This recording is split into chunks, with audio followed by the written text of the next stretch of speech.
Like hundreds of other families, the Koskis wanted to share their love for reading and books and take it from the inside of the house to the outside. And that's why they created this little free library for neighbors and the community to enjoy. People could come, take a book, and also drop their own. Residents and community members can come right here to the Coral Reef Park in Palmetto Bay. Flu season is here and health experts recommend getting your flu shot as soon as possible. I just got mine and it was simple and painless. Other airlines are forcing their employees, and of course we came by to try the famous cafecito. Just like Rachel and her kitties are going today to a new home, you can be the next one to come and adopt one of these ones to add to your family. Florida gas prices have increased and drivers are paying the most expensive gas since 2014.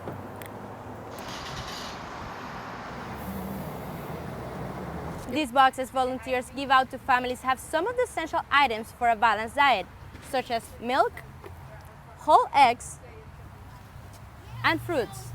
These products are donated to Joshua's Heart by local organizations and other residents who want to help families in need.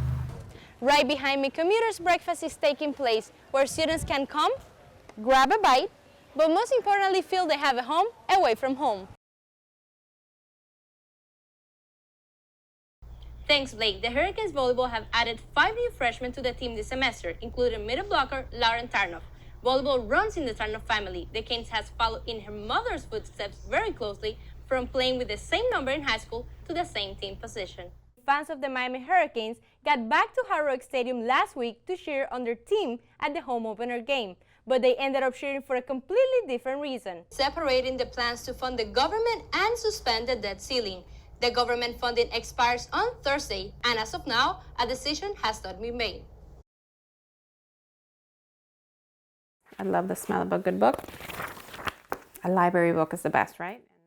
For Christina Koski, a first-grade teacher at the Coconut Grove Elementary School in Miami, the love for books and reading has always been a part of her life, which is evident by the bookshelf in her living room from the floor to the ceiling. She has passed this love to her daughter Fiona, and together, they share books through one little free library in their front yard in Miami. Normally when we come home, we see if it's has a lot of books in it, and we organize it. We see people a lot. They pull up, they come, or they come on their bicycles. I see a lot of people dropping off stuff or looking to see. We have some regulars that will come by and, check to see what new, because the books are always changing. It's very organic.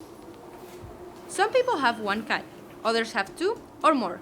But for Florida resident Mariana Pegoretti King, that was just not enough. Growing up, we had many, many animals at home. We had from dogs to monkeys, cats and dogs and rabbits, everything. But I always felt a passion for cats. In 2020, she joined the Trap, Neuter, Return cat program in Broward, also known as TNR, which allows people to take care of stray cats in the community and then return them to the streets.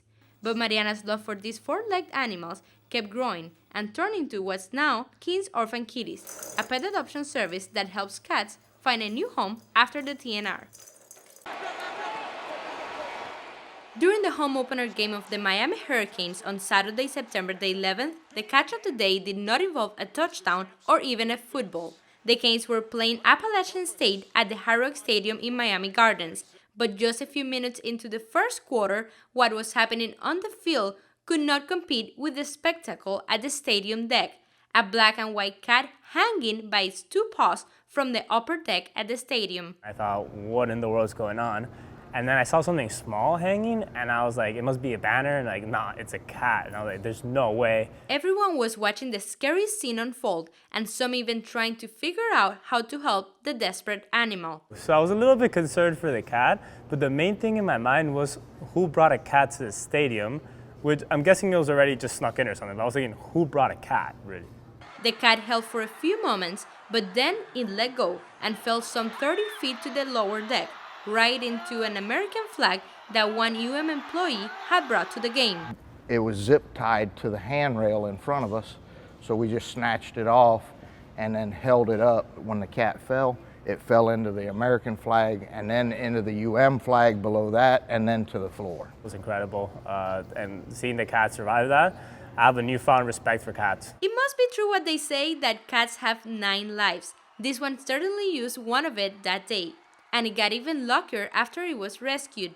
One sophomore certified emergency veterinary medic happened to be on the stands. And I did like a quick little check of the cat. I wanted to make sure nothing was injured, like the spine or like anything major like that. So I just quick felt the spine and I felt the hips, and that's when I felt that the hips were out of place. I popped one of the hips back into place and the other one was just not as bad as the other. So I just adjusted it a little bit and it seemed okay. The Canes won the game 25-23, and their head coach Manny Diaz even credited the cat for the victory. But I'll tell you, if the cat will help us in our red zone offense, I'll see if we can give it a scholarship. Students agree with Coach Diaz. They have started calling the kitty the Rally Cat, and they say it was a lucky charm that fueled the Canes' victory.